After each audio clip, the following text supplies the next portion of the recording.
They heard heavy footsteps above their bedroom at midnight, but their house had no upstairs. 3 nights later, a towering black monk was standing inside their home, and the walls began bleeding red. And then the footsteps shifted, from above them, to inside the walls. Welcome to Lost Delivery.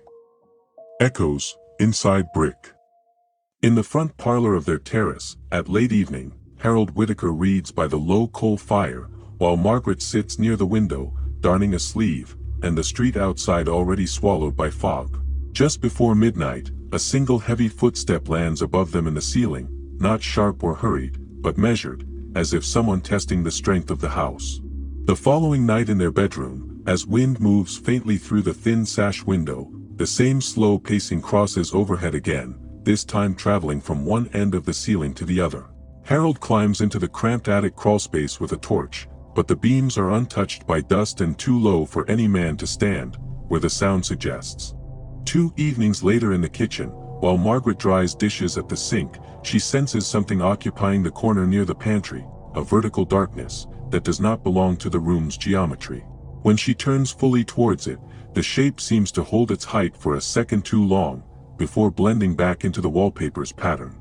That same night, as Harold sits alone in the parlor, a ceramic cup slides across the sideboard, and drops to the floor without shattering, as if placed there deliberately. A thin red line begins to form along the cracked plaster, across the wall, inside the parlor, seeping slowly before fading back into the wall as though inhaled. By the end of the week, the footsteps no longer remain above, they begin sounding from within the shared brick wall between their home and the empty neighboring terrace, traveling horizontally, as if something tall is walking inside the structure itself. Margaret presses her ear to the cold plaster, and feels a faint vibration, steady and deliberate. On a gray afternoon in the parlor, Father Thomas Ellery, the local clergyman asked to witness the disturbances, listens quietly, as Harold recounts the events with visible restraint. That night, while Father Ellery stands near the fireplace, reciting prayer, the soot-dark bricks above the fireplace deepen in color, until the outline of a hooded figure slowly separates from the wall. The priest does not raise his voice when he commands it to depart, but the temperature drops sharply, and the coal fire collapses inward, as if starved of air. The footsteps resume, not above, not inside the walls, but across the parlor floor, in front of them, heavy enough to make the floorboards answer.